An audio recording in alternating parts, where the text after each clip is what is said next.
우리 함께 인사할까요? 할렐루야, 할렐루야. 한 주간 평안하셨습니까?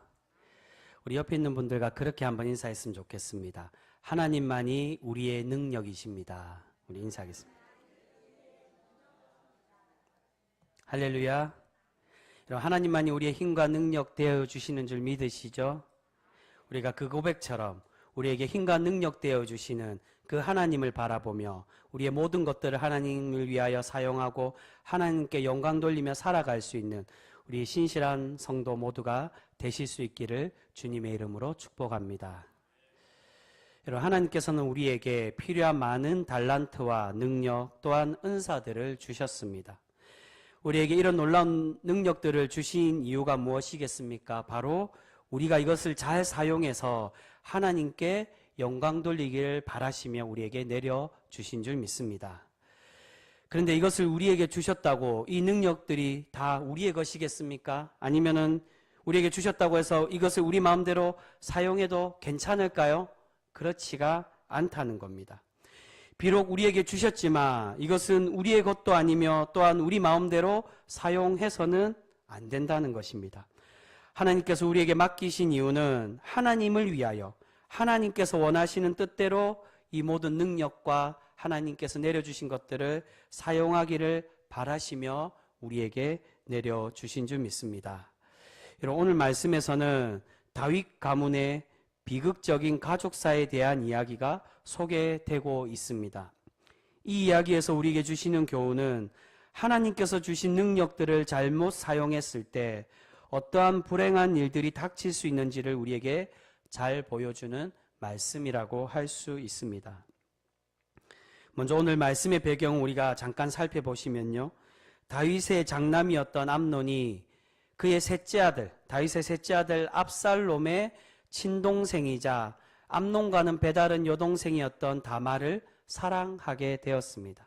그러니까 압살롬과는 친남매지간이었지만 암논과는 배다른 남매였습니다.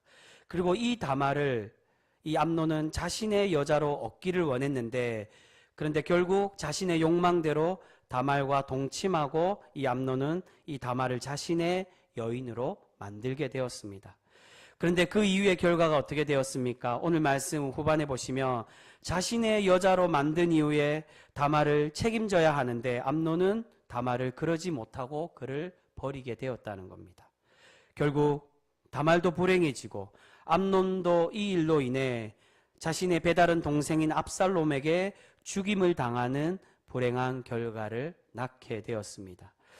여러분, 왜 하나님께 칭찬받았던 다윗 왕의 이 가정에 이러한 불행한 일들이 생기게 되었을까요?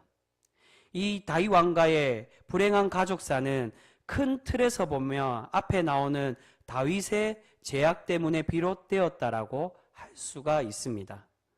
우리 몇 주 전에 함께 나누었던 그 말씀처럼 12장에 어떠한 사건이 나옵니까? 바로 다윗이 햇사람 우리아의 아내 밧세바를 빼앗고 또한 우리아도 억울하게 죽이는 죄악을 저지르게 됩니다. 이러한 죄악된 행동 때문에 나단 선지자가 다윗을 책망했을 때 다윗은 나단에게 맹세를 합니다. 12장 6절에 다윗의 맹세가 내가 이 율법의 기준대로 내가 빼앗은 것에 4배로 갚아주어야 할 것이라고 그렇게 맹세를 한 그 맹세대로 다윗은 자신의 아들들 중에 4명이 불행하게 가족사의 비극적인 그런 암토로 인해 죽게 되는 결과를 낳게 되었다는 겁니다. 그 아들 중에 하나가 바로 오늘 이 암논의 사건입니다. 그런데 왜 암논은 다말을 얻은 후에 그를 책임지면 되는데 그를 외면하고 미워했을까요? 그 이유는 암논은 진정으로 다말을 사랑한 것이 아니었기 때문입니다. 오늘 말씀에는 그 배경이 나오지 않지만 이 전체적인 배경에 보시면 암논과 압살롬은 가장 유력한 다윗 다음의 왕이 계승자였습니다. 경쟁자였기 때문에 암논은 그런 압살롬에게 욕보이고 그의 가정에 수치를 주기 위해 그의 여동생을 사랑한 것처럼 행동하게 되었다는 것입니다. 그런데 여러분, 오늘 이 이야기에서 중요한 인물이 나옵니다. 오늘 이야기에서 암논이 다말 때문에 상사병을 앓고 또한 다말을 얻기 위해 고민하고 있을 때 그의 고민을 들어주고 그에게 꾀를 내어서 다말을 얻을 수 있도록 도와준 사람이 있습니다. 여러분, 그 사람이 누굽니까? 바로 이 암논의 친구로 나오는 요나답이라는 친구입니다. 여러분, 오늘 우리 함께 읽은 말씀 3절 말씀 같이 읽도록 하겠습니다. 3절 말씀입니다. 같이 읽습니다. 암논에게 요나답이라 하는 친구가 있으니 그는 다윗의 형 시므아의 아들이요 심히 강교한 자라. 아멘. 요나답은 암논에게 사촌지간이면서 친구처럼 지내던 친한 사이였습니다. 그런데 3절 마지막에 이 요나답의 성품에 대해서 소개를 하고 있는데요. 그의 성품이 어떠했다고 말합니까? 심히 어떠한 사람요? 강교한 자라고 소개하고 있습니다. 그런데 여러분, 여기서 강교하다라고 소개하는 이 말은 히브리어 원어로 하캄이라고 되어 있습니다. 근데 이 하캄의 원래 뜻은 강교하다라는 말이 아니라 지혜로운, 지혜롭다라는 뜻으로 되어 있습니다. 우리가 하캄하면 조금 생소할 수 있는데 우리가 잘 아는 주석 중에 호크마라는 주석이 있습니다. 아마 들어보신 분들도 있을 건데 이 호크마란 말이 지혜라는 뜻으로 되어 있습니다. 그러니까 주석으로는 지혜 주석이라고 좋은 이름으로 그렇게 주석을 지었습니다. 이것이 명사가 아니라 형용사로 바뀌게 되면 호크마가 하캄으로 그렇게 발음이 됩니다. 원래는 요나답은 오늘 성경에서 소개할 때는 강교한 자가 아니라 심히 매우 지혜로운 사람이라고 오늘 본문은 우리에게 소개를 하고 있는 것입니다. 그런데 여러분, 왜 우리말에서는 이 지혜로움이 감교함으로 그렇게 번역이 되었을까요? 그것은 이 요나답의 지혜로 그 결과가 어떻게 되었다는 것입니까? 이 지혜로 인해 모두가 다 행복하고 아름다운 결말, 지혜로운 그런 결말을 맺은 것이 아니라 한 여인은 평생을 수치를 겪으며 불행하게 살게 되었고, 또한 이 여인을 범함으로 인해 암논은 이 지혜로 인해 죽임을 당하는 그러한 비극적인 결과를 낳게 되었다는 것입니다. 바로 이러한 잘못된 지혜의 모습으로 그를 단순한 지혜자가 아니라 강교한 지혜자, 강교한 사람으로 우리에게 그렇게 소개를 하고 있는 것입니다. 그런데 다음 장 14장에 보시면 이런 요나답과 대조되는 사람이 나오고 있습니다. 13장 후반에 보시면 다말의 욕보인 암논을 그의 친오빠였던, 이 다말의 친오빠였던 압살롬이 자신의 배다른 형이었던 암논을 죽이고 그 죄로 인해 압살롬은 아버지 다윗을 피해서 그슬 땅으로 도망가서 3년 동안 돌아오지 못하게 됩니다. 자신의 동족을 죽였기 때문에 아버지에게 벌을 받을까 봐 그슬 땅으로 3년 동안 도망을 다니게 됩니다. 이런 압살롬을 돌아오게 하기 위해서 이제 다음 가장 유력한 왕이 계승자였기 때문에 이 압살롬이 돌아올 수 있도록 다윗 왕의 장군이었던 요압이 다윗과 압살롬을 중재하고 화해를 시키게 됩니다. 그 화해의 내용이 14장에 나오는데요. 그런데 이 화해를 시키기 위해 누구를 중재자로 사용하고 있습니까? 14장 2절에 보시면 드고아의 지혜로운 여인의 도움을 받아서 압살롬과 이 다윗을 화해하고 돌아올 수 있도록 그렇게 만들게 되는 것을 볼 수 있습니다. 여기서 이 지혜로운 여인의 이 지혜로움도 하캄이라는 단어를 사용합니다. 여러분, 요나답은 자신의 강교한 지혜, 인간적인 욕심을 위한 지혜로 주위 사람들이 결국 불행하게 되었습니다. 하지만 이와 반대로 드고아의 지혜로운 여인은 자신의 지혜를 사람을 살리고 화해시키는 곳에 사용함으로 성경은 이 여인을 지혜로운 여인이라고 그렇게 말하고 있는 것입니다. 여러분, 이 두 이야기가 이어져서 나오는 이유는 하나님께서, 믿음의 백성인 우리가 하나님께서 주신 지혜를 어떻게 사용해야 되는지를 보여주기 위한 겉면의 말씀으로 우리에게 소개를 하고 있다는 겁니다. 우리가 강교한 모습으로 이 지혜를 사용하면 결국 죄악된 모습, 불행한 그러한 지혜가 될 수밖에 없지만 이 지혜를 자신이 원하는 욕망을 위한 지혜가 아니라 타인을 위해, 사람을 살리기 위해 사용하면 성경은 이 지혜를 지혜로운 사람으로, 아름다운 지혜의 모습으로 우리에게 소개를 하고 있다는 겁니다. 여러분, 요나답도 이새의 손자였고 다윗의 조카였습니다. 그 말은 하나님의 믿음의 백성이었다는 것입니다. 그렇기에 처음에는 요나답의 이 지혜가 누구에게로부터 나왔다는 것입니까? 바로 하나님께로부터 나오게 된 지혜였다는 겁니다.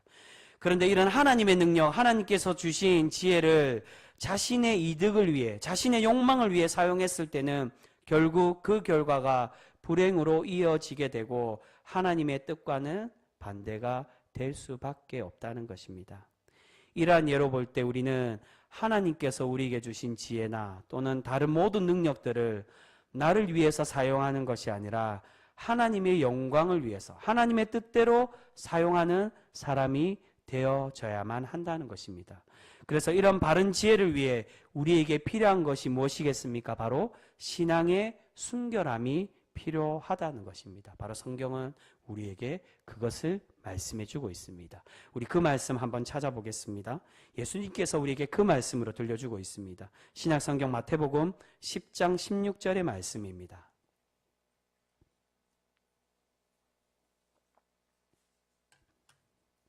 신약의 16쪽에 있습니다. 마태복음 10장 16절 말씀, 우리 화면으로도 준비되어 있습니다. 우리 한 목소리로 같이 읽겠습니다. 시작. 보라, 내가 너희를 보냄이 양을 이리 가운데로 보낸가 같도다. 그러므로 너희는 뱀같이 지혜롭고 비둘기같이 순결하라. 아멘. 여러분, 예수님의 제자들을 파송하시면서 이 험한 세상을 살아갈 때, 이 험한 세상에서 하나님의 사역을 감당할 때 우리에게 필요한 것이 있다라고 말씀을 하십니다. 그 필요한 것이 무엇이라고 말씀하십니까? 우리에게 필요한 거 뱀같이 지혜롭고 비둘기같이 순결함이 필요하다라고 말씀합니다. 여러분, 사실 이 표현은 굉장히 모순적인 표현입니다. 왜 하필 예수님은 다른 지혜가 아니라 뱀같이 지혜롭고 또한 비둘기같이 순결함이 있어야 된다라고 말씀하실까요? 바로 예수님의 이 말씀은 오늘 본문 말씀 이 요나답의 지혜와 이어지는 말씀이라고 할 수가 있습니다. 우리의 지혜가 비둘기같이 순결함, 정직함을 잃어버리며 이 지혜가 결국 어떤 지혜가 된다는 것입니까? 뱀과 같이 강교한 지혜가 될 수밖에 없다는 것입니다. 바로 오늘 요나답과 같은 이 결과의 모습을 우리에게 이야기하는 것입니다. 반대로 지혜는 없고 순결함, 신앙의 정직함만 있으면 어떻게 되어진다는 겁니까? 지혜가 없는 순결함은 결국 미련한 순결, 미련한 정직이 될 수밖에 없음을 우리에게 말씀해 주고 있습니다. 그래서 사도 바울이 이 말씀을 인용해서 동일하게 이것을 미련하다라고 그렇게 표현을 하고 있습니다. 사도 바울도 예수님의 이 말씀을 인용해서 우리에게 소개를 하고 있습니다. 그 말씀 우리 한 구절 더 찾겠는데요. 로마서 16장 19절의 말씀입니다. 굉장히 유명한 말씀입니다. 근데 이전에 듣기에는 이게 예수님의 이 말씀과 관련됐는가 우리가 잘 모를 수 있는데 예수님의 이 말씀을 인용해서 설명하는 말씀입니다. 신약의 262면에 있습니다.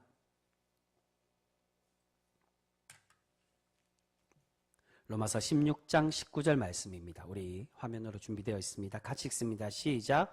너희의 순종함이 모든 사람에게 들리는지라. 그러므로 내가 너희로 말미암아 기뻐하노니 너희가 선한데 지혜롭고 악한데 미련하기를 원하노라. 아멘. 사도 바울도 선한 곳에는 지혜가 있어야 하고 그리고 이것이 악한 것, 강교함이 될 때는 무엇이 필요하다라고 말합니까? 미련함이 필요하다라고 말합니다. 네, 여기서는 악한 데는 이 강교함에는 순결함이 아니라 미련함이라고 표현하는데 부정적으로 표현하는데 사실은 헬라어 원어로는 같은 뜻으로 되어 있습니다. 예수님은 비둘기의 순결이라고 말하는데 바울은 그것을 순결이 아니라 미련함으로 표현합니다. 헬라어 원어로 두 가지 다 아켈라오스라고 되어 있습니다. 이 단어에는 이 아켈라오스라는 단어에는 순결함도 있지만 미련하다라는 뜻도 있습니다. 바로 사도 바울은 예수님의 이 말씀을 같은 뜻으로 옮기고 있습니다. 즉 예수님과 사도 바울의 견면은 우리가 어느 것 하나만 가지고 있어서는 안 되고 지혜와 순결, 지혜와 정직이 균형 잡히게 있어야 됨을 우리에게 말씀해 주고 있다는 겁니다. 여러분, 교회에서는 이 두 가지 중에 무엇을 더 많이 강조하겠습니까? 신앙의 정직, 신앙의 순결을 더 많이 강조할 때가 많이 있습니다. 이 신앙의 순수함, 순결함만 있으면 다 되는 것처럼 생각하는 경우들이 많이 있다는 겁니다. 그런데 우리가 예수님께서 말씀하시는 것처럼 이 험한 세상을 살아갈 때 정직하고 순결함만 가지고 있으면 이 세상을 이길 수가 있을까요? 그러지 못할 때가 있음을 우리는 많이 경험하게 됩니다. 우리가 신앙의 순결함과 정직함만 있으면 하나님이 우리를 이기게 하실 것으로 우리가 믿고 그렇게 고백하는데, 그러한 경우들도 많이 있지만 그 신앙의 모습 때문에 그 신앙이 세상이 우리를 어떻게 본다는 겁니까? 미련함으로. 그래서 십자가의 도를 미련하게 본다는 겁니다. 미련한 모습으로 우리를 그렇게 바라볼 때도 있다는 겁니다. 그래서 예수님께서 우리에게 말씀해 주시는 것입니다. 양과 같이 나의 제자들이 이 험한 세상, 이리가 득실거리는 세상에 보내는 것과 같은데, 이 순결함도 있어야 되지만 우리에게 지혜도 필요하다는 것을 말씀해 주고 있는 것입니다. 그런데 사도 바울의 말처럼 만약 우리가 지혜는 없고 순결함만 있으면 어떻게 된다는 것입니까? 이 순결함은 결국 미련한 순결, 미련한 신앙의 정결밖에 될 수 없게 된다는 것입니다. 여러분, 그렇게 우리는 지혜와 신앙의 순결함을 모두 갖추어야만 되는 줄 믿습니다. 여러분, 이 이야기처럼 하나님께서 내려주신 지혜를 잘못 사용함으로 책망받았던 사람이 있습니다. 여러분, 누구겠습니까? 성경에 가장 지혜로운 사람 누구를 소개합니까? 바로 솔로몬 왕이었습니다. 솔로몬은 하나님께 지혜를 구함으로 하나님께 칭찬받고 그가 구하지 않았던 많은 복까지 체험을 받았던 그러한 위대한 왕이었습니다. 그런데 솔로몬의 나중 말년에 그 말년 결과가 어떻게 되었습니까? 하나님께 책망받고 그 벌로 자신의 잘못된 행동 때문에 하나님께서 내려주신 벌로 이스라엘 나라가 남북으로 두 조각이 나는, 남북이 갈라지는 그러한 벌을 받게 되어지는 것을 볼 수 있습니다. 여러분, 왜 솔로몬이 이런 벌을 받을 수밖에 없었습니까? 바로 교만하여서 하나님과 멀어졌기 때문이라는 겁니다. 자신의 지혜를 하나님 뜻대로 하나님의 영광을 위해서 사용한 것이 아니라 자신이 지혜를 가졌다고 그것을 자신의 욕심과 자신의 이득을 위해 결국 그렇게 사용함으로 하나님께 버림받게 될 수밖에 없었던 것입니다. 그래서 몇 주 전에 제가 이 솔로몬의 지혜에 대해서 설교 말씀으로 말씀드릴 때 그렇게 말씀드린 겁니다. 여러분, 솔로몬이 하나님께 구했던 지혜가 어떤 지혜입니까? 어떤 마음을 구했다고요? 듣는 마음을 구했다라고 성경은 말씀해 주고 있습니다. 열왕기상 3장 9절에 솔로몬은 하나님께 처음으로 구했던 지혜가 듣는 마음을 구했습니다. 여기서 듣기를 바랬던 듣는 마음, 이 지혜가 어떤 지혜를 말합니까? 첫째는 하나님의 말씀을 듣기를 원한 것이고요. 그리고 둘째는 백성들을 잘 재판하기 위해 백성들의 말에 귀 기울일 수 있는 그 겸손한 마음을 구하고 있는 것을 볼 수 있습니다. 처음에는 바로 솔로몬이 이 조화로운 지혜를 가지고 있었다는 겁니다. 하나님께 겸손한 모습으로 신앙의 순결함과 지혜로움을 모두 갖추고 있었습니다. 그래서 그 지혜로운 재판을 할 수 있었고 하나님께 그 위대한 칭찬을 받을 수가 있었습니다. 그런데 결국 솔로몬이 시간이 지나서 그 겸손함, 그 겸손의 순결이, 그 순결로 인한 그 지혜가 변질됨으로 결국 어떻게 되어졌습니까? 교만해져서 하나님의 지혜가 퇴색되고 하나님께 책망받는 강교한 지혜자가 될 수밖에 없었습니다. 여러분, 결국 여기서 말하는 순결함과 지혜는 결국 무엇으로 이어지는 것입니까? 바로 하나님의 말씀이라고 할 수 있습니다. 지혜도 하나님의 말씀으로 비롯되어야 되는 지혜여야만 하고, 순결함도 내 스스로 순결하다라고, 내 스스로 정직하고 순결할 수 있다라고 교만하는 것이 아니라 하나님의 말씀에 귀 기울이고 그 말씀에 순결해져야만 하는 것입니다. 사랑하는 성도 여러분, 하나님께서 우리에게도 많은 능력과 지혜 그리고 은사와 또한 직분들을 내려주신 줄 믿습니다. 하나님께서 우리에게 능력 주시고 직분을 주신 이유가 무엇입니까? 자신을 자랑하고 이 능력을 내 마음대로 내가 원하는 대로 사용하라고 그렇게 주신 것일까요? 그렇지가 않다는 겁니다. 우리에게 하나님께서 원하시는 것은 하나님께 이 내려주신 것으로 인해 더욱 순종하고 하나님의 나라와 하나님의 교회를 위해 더욱 헌신하라고 이 모든 것을 내려주신 줄 믿습니다. 여러분, 직분도 마찬가지입니다. 우리에게 목사의 직분, 장로와 권사와 집사의 직분을 왜 주셨습니까? 이 직분으로 우리가 높아지고 높은 자리에 군림하고 자랑하라고, 나의 힘과 능력을 과시하라고 주신 것이 아니라 내가 더 겸손히 낮아지고, 이 능력을 주신 것이 그 겸손의 지혜로 내려가서 더 섬김의 자리로 내려가라고 우리에게 이 하나님의 거룩한 직분을 내려주신 줄 믿습니다. 여러분, 교회의 가장 높으신 분이 누구십니까? 바로 교회의 주인 되시고 교회의 머리 되신 우리의 참 주인 예수 그리스도 밖에 없는 줄 믿습니다. 근데 여러분, 그 위대하신 분, 가장 높으신 분, 우리의 참된 주인 되신 예수님께서 그런 높은 권력과 높은 직분을 가졌음에도 우리에게 이 땅에 내려오셨을 때 어떻게 오셨습니까?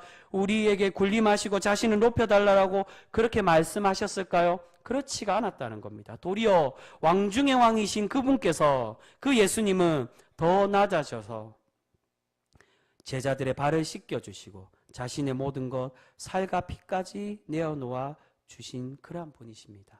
바로 예수님은 능력과 지혜가 있었지만 자신의 욕망대로 사용한 것이 아니라 순결함을 가지고 그 능력과 지혜를 사용하는 방법을 우리에게 보여주고 계시는 것입니다. 여러분, 우리가 말로만 피로 값주고 산 교회라고 고백하는 것이 아니라 주님이 주신 그 십자가를 쫓아서 더 낮아지고 남을 섬겨서 그 순결함으로 하나님의 참 지혜를 행하는 그러한 거룩한 성도 우리 모두가 되실 수 있기를 소망합니다. 하나님께서 우리에게 많은 지혜와 능력들을 내려주셨습니다. 우리 귀한 성도들이 그 은혜를 나의 만족과 나의 유익을 위해 사용하지 않고 오직 하나님의 뜻을 구하고 하나님의 뜻대로 사용하여서 하나님께서 기뻐하시고 하나님의 창 영광을 돌리는 그러한 신실한 신앙의 모습으로 살아가는 우리 모든 성도 되실 수 있기를 바랍니다. 여러분, 기독교는 모순의 종교라고 말합니다. 예수님이 어떻게 말씀하십니까? 져야만 승리한다라고 말씀하시고 죽어야 다시 산다라고, 참되게 산다라고 우리에게 말씀해 주십니다. 지는 것이 이기는 것이고 낮아지는 것이 높아지는 길이라고 말씀하십니다. 주님의 그 참지혜, 세상이 줄 수 없는 그 지혜, 그 신앙의 순결과 우리가 지혜를 모두 갖춤으로 하나님께 칭찬받는 우리 귀한 병성교회 모든 성도, 신앙의 삶들로 살아가는 하나님의 신실한 백성 우리 모두가 되실 수 있기를 주님의 이름으로 축복합니다. 기도하겠습니다.